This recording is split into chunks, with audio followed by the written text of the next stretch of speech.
Assalamualaikum warahmatullahi wabarakatuh. Perkenalkan, nama saya Muhammad Ali Gufron dengan NIM 2280324111. Di sini saya ingin memaparkan terkait materi akuntansi perusahaan jasa, yang mana pada kesempatan hari ini saya ingin membahas terkait teori dan praktik pada bagian 1.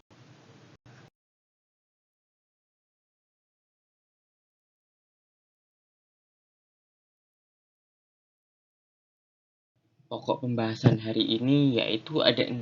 Yang pertama, proses akuntansi. Yang kedua, pemakai informasi akuntansi. Yang ketiga, karakteristik perusahaan jasa.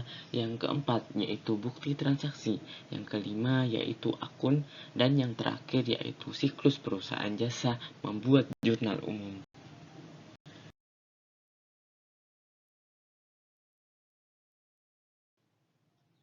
Seperti yang kita tahu bahwa proses akuntansi adalah serangkaian langkah yang dilakukan untuk merekam, mengklasifikasikan, dan menganalisis transaksi keuangan suatu entitas. Nah, tujuannya itu adalah untuk menghasilkan laporan keuangan yang akurat dan dapat dipercaya. Nah, proses akuntansi ini meliputi yang pertama, mencatat mengukur data keuangan yang terjadi dalam perusahaan. Nah, yang kedua itu memproses data yang bersangkutan, kemudian menyusun laporan keuangan. Dan yang terakhir yaitu mengkomunikasikan laporan keuangan ini kepada pihak pemakai.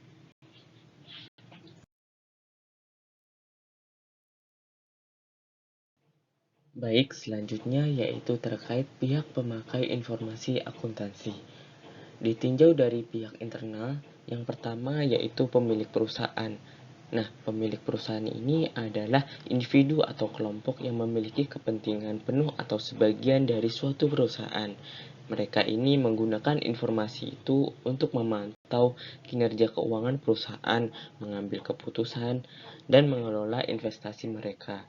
Laporan keuangan ini membantu pemilik perusahaan dalam mengevaluasi probabilitas pertumbuhan dan nilai perusahaan. Selanjutnya yang kedua yaitu pemegang saham. Pemegang saham adalah individu atau entitas yang memiliki saham atau bagian kepemilikan dalam suatu perusahaan yang terdaftar. Mereka menggunakan informasi akuntansi untuk menilai kinerja perusahaan dan mengukur nilai investasi mereka. Laporan keuangan ini memberikan pemegang saham informasi tentang laba maupun rugi perusahaannya, arus kas, dan posisi keuangan yang membantu mereka dalam pengambilan keputusan investasi.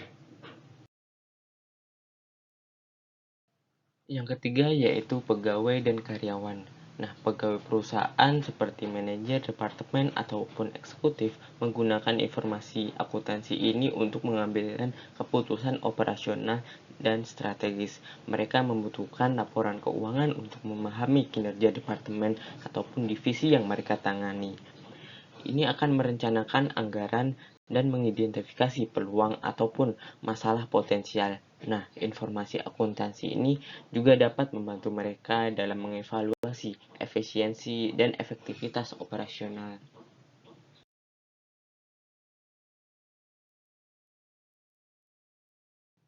Sedangkan ditinjau dari pihak eksternal, salah satunya ada kreditur. Nah, kreditur ini adalah pihak yang memberikan pinjaman atau kredit kepada suatu entitas, seperti bank atau pemberi pinjaman. Mereka menggunakan informasi akuntansi untuk mengevaluasi kelayakan kredit suatu entitas, laporan keuangan, memberikan informasi tentang kemampuan perusahaan untuk membayar utang, dan memenuhi kewajiban keuangan. Nah, kreditur juga dapat melihat rasio keuangan dan informasi lainnya untuk menilai risiko kredit. Selanjutnya yaitu ada calon investor. Nah, calon investor ini adalah individu ataupun entitas yang sedang mempertimbangkan untuk melakukan investasi dalam suatu perusahaan. Nah, mereka ini menggunakan informasi akuntansi untuk menilai potensi pengembalian investasi. Laporan keuangan membantu calon investor ini dalam memahami kinerja suatu keuangan perusahaan maupun tren keuangan dan prospek masa depan. Nah, informasi ini dapat membantu mereka dalam mengambil keputusan investasi yang cerdas. Yang selanjutnya yaitu ada pemeran pemerintah. Nah, pemerintah ini menggunakan informasi untuk berbagai tujuan termasuk perpajakan, pengaturan, dan pemantauan. Laporan keuangan ini membantu pemerintah dalam menentukan jumlah pajak yang harus dibayar oleh perusahaan dan memastikan kepatuhan terhadap peraturan keuangan. Pemerintah juga dapat menggunakan informasi ini untuk memantau sektor keuangan dan melindungi kepentingan publik maupun membuat kebijakan ekonomi.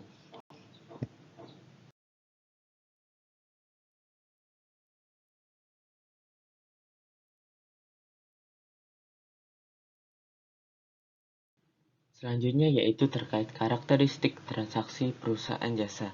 Ditinjau dari bentuk badan usahanya, perusahaan secara umum dibagi menjadi tiga, yaitu perusahaan perseorangan, persekutuan, dan perseoran. Perusahaan perseorangan ini dimiliki oleh satu orang dan umumnya tidak berbadan hukum. Nah, sehingga segala hak dan kewajiban serta aktivitasnya ini merupakan tanggung jawab pemilik. Pada perusahaan yang berbentuk persekutuan, pemilik perusahaan adalah lebih dari satu orang. Nah, jenis ini tidak berbadan hukum juga, sehingga segala hak dan kewajiban ini merupakan tanggung jawab pribadi pemiliknya.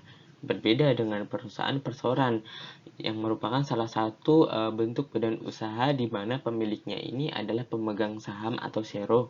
Pada pemegang saham ini mempunyai hak atas laba perseorangan yang disebut dengan dividen.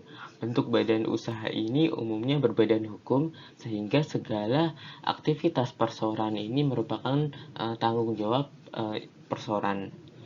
Selanjutnya ditinjau dari jenis usahanya, perusahaan secara umum dibedakan menjadi tiga, yaitu perusahaan jasa, dagang, dan industri. Pada kesempatan hari ini kita hanya akan membahas terkait perusahaan jasa. Nah, aktivitas dalam perusahaan jasa adalah menjual jasa kepada pelanggannya. Dengan demikian, ketika transaksi keuangannya hanya berkisar pada pelayanan jasa untuk memperoleh pendapatan dan pembayaran ataupun pengeluaran biaya-biaya. Nah, perusahaan jasa ini memperoleh laba berasal dari pendapatan jasa yang diterima dikurangi dengan berbagai biaya-biaya yang dikeluarkan oleh perusahaan tersebut. Contohnya nih, perusahaan jasa itu ada bengkel mobil, salon kecantikan, dan ada akuntan.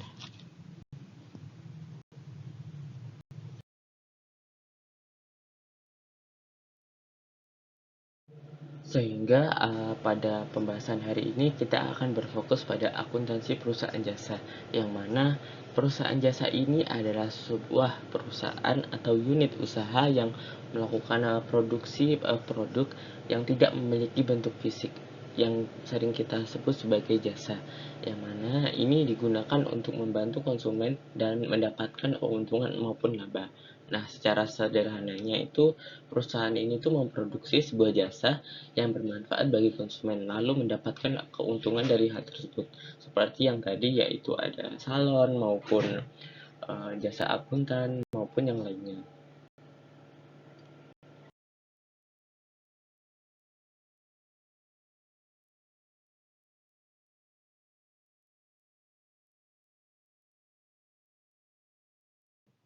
Selanjutnya yaitu terkait bukti transaksi. Nah, bukti transaksi ini dibagi menjadi dua, yaitu bukti transaksi intern dan bukti transaksi eksternal. Nah, bukti transaksi internal ini adalah bukti transaksi yang khusus dibuat oleh pihak intern dan dibuat untuk perusahaan intern saja. Yang mana yang termasuk bukti internal ini yaitu terkait bukti kas masuk, bukti kas keluar, memo, dan yang lainnya. Nah, selanjutnya itu terkait bukti transaksi eksternal. Nah, bukti transaksi eksternal ini adalah bukti pencatatan transaksi yang berhubungan dengan pihak luar perusahaan. Misalnya kwitansi, faktur, nota kontan, nota debit, nota kredit, dan cek.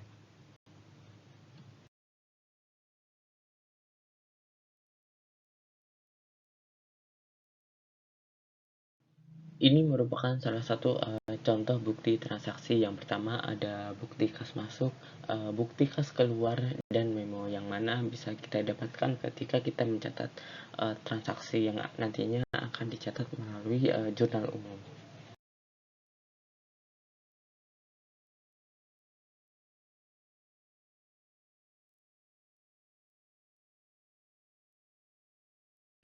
Selanjutnya ada bukti transaksi eksternal berupa faktur, kwitansi, nota debit, nota kontan, nota kredit, dan ada cek.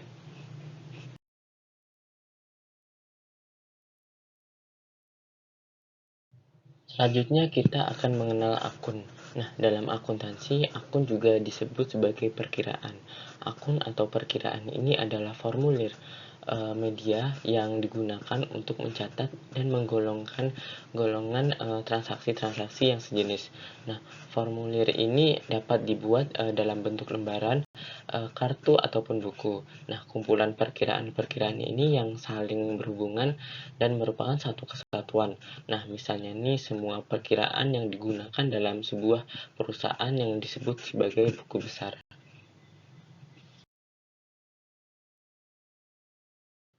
Nah, selanjutnya ada bentuk akun. Nah, bentuk akun ini merupakan bentuk perkiraan yang paling sederhana, yang mana terdiri atas 3 bagian, yaitu nama akun dan sisi debit dan sisi kredit.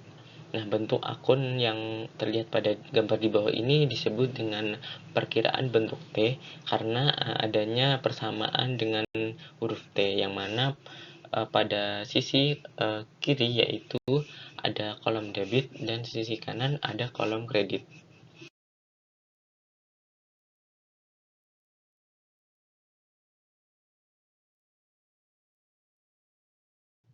Salah satu contoh akun T ini dapat kita lihat di layar ya, bahwa pada angka-angka dalam sisi debit dan sisi kredit itu dijumlahkan. Nah, sisi selisih antara sisi debit dan sisi kredit ini menunjukkan saldo pada akhir periode. Contohnya ini pada 3.640.000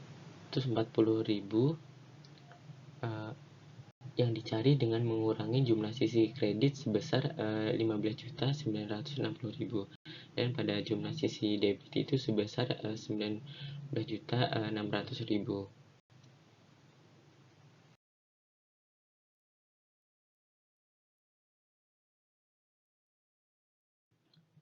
Selanjutnya yaitu terkait akun 2 kolom dan akun 4 kolom. Nah, bisa diperhatikan pada gambar yang pada akun 2 kolom bahwa akun ini tuh telah ditambahkan dengan kolom-kolom tertentu. Di samping nama akun terdapat kolom yang diberi nama nomor perkiraan. Dalam contoh ini tuh diisi dengan angka 11. Angka ini tuh menunjukkan nomor kode untuk akun khas. Kegunaan nomor kode akun ini dan cara penomoran akan dibicarakan di kemudian hari. Nah, setelah sisi kiri maupun kanan, perkiraan ini terbagi dalam kolom-kolom tanggal, keterangan, ref, singkatan dari referensi ya, itu, dan debit untuk sisi sebelah kiri, serta kredit untuk sisi sebelah kanan.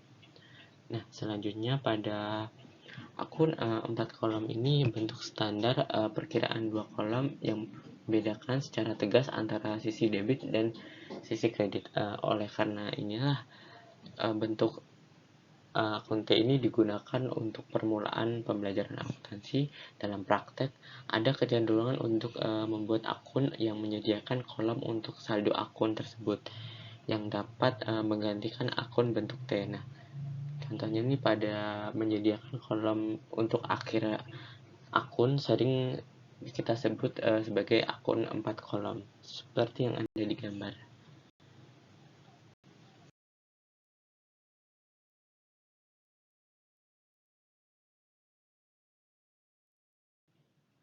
Pembahasan selanjutnya yaitu terkait klasifikasi akun. Nah, klasifikasi akun ini ada salah satunya yaitu yang pertama, akun neraca. Sesuai dengan unsur-unsur dalam penamaan akuntansi, akun dapat diklasifikasikan tuh menjadi akun-akun aktiva, kewajiban, dan modal. Nah, akun-akun ini tuh sering disebut dengan akun neraca karena aktiva, kewajiban, dan modal ini merupakan unsur-unsur dari neraca. Contoh akun aktiva ini adalah kas, wesel tagih, piutang, dagang, maupun piutang usaha, perlengkapan, dan bermacam-macam biaya dibayar di muka. Nah, tanah, gedung, dan mesin kendaraan ini juga termasuk contoh-contoh akun aktiva ya. Jadi akun kewajiban itu antaranya itu mencakup wesel bayar, utang dagang, utang usaha, utang bank, utang gaji, utang bunga, utang pajak, wesel hipotek ataupun utang hipotek, dan utang obligasi. Nah, selanjutnya itu ada akun laba rugi. Nah, dalam persamaan akuntansi ini dijelaskan bahwa transaksi-transaksi pendapatan dan beban usaha dicatat sebagai penambahan dan pengurangan modal. Dalam akun-akun ini yang terpisah, akun-akun pendapatan dan beban sering disebut dengan akun-akun rugi laba ataupun akun nominal. Selanjutnya ada buku besar. Nah, buku besar ini adalah kumpulan dari akun-akun yang saling berhubungan dan merupakan satu kesatuan tersendiri. Contoh dari buku besar adalah kumpulan akun yang digunakan dalam suatu perusahaan.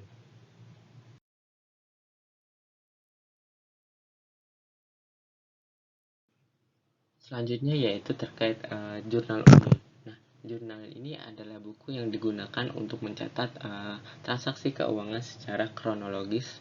Nah, beberapa perusahaan ini menggunakan berbagai jenis jurnal. Salah satunya itu ada jurnal khusus, tetapi pada perusahaan menggunakan bentuk jurnal umum. Nah, rangkaian pencatatan dari dokumen transaksi ini akan kita lanjutkan kepada pencatatan jurnal umum yang nantinya akan kita catat secara menyeluruh, baik itu transaksi dari tanggal 1 maupun nanti transaksi sampai akhir bulan. Nah, contohnya ini apa sih untuk menggambarkan pencatatan jurnal umum, yaitu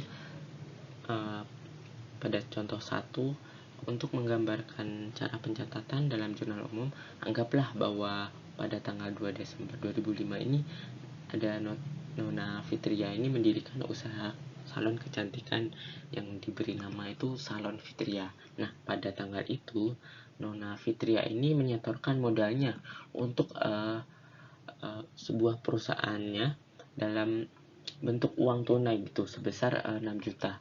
Nah, Salon Fitria ini menggunakan bukti jurnal ini untuk mencatat semua transaksi untuk penyetoran modal tersebut di atas. Nah, pada transaksi ini itu akan dicatat pada bukti jurnal nomor 001 karena ini merupakan transaksi awal.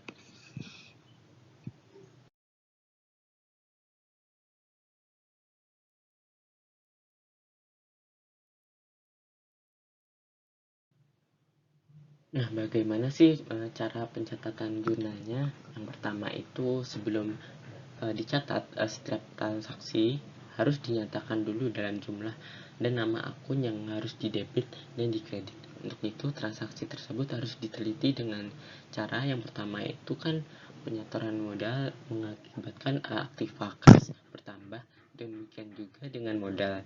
Nah, kedua, akun yang dipengaruhi ini yaitu berupa akun kas dan akun modal Nona Fitria, dan akibatnya ini kan transaksi penyetoran modal ini akan masuk ke dalam kolom kas, yaitu berupa 6 juta di debit dan modal Nona Fitria ini juga bertambah sebesar 6 juta di kredit.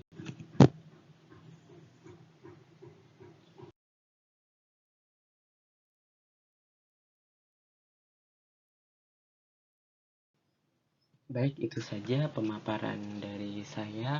Untuk selebihnya akan dilanjutkan melalui tahap kedua, yaitu pencatatan terkait buku besar dan latihan-latihan. Terima kasih telah menonton video ini. Saya Muhammad Ali Gufron dengan NIM 228032410111. Mohon pamit. Billahi taufiq walhidayah. Wassalamualaikum warahmatullahi wabarakatuh.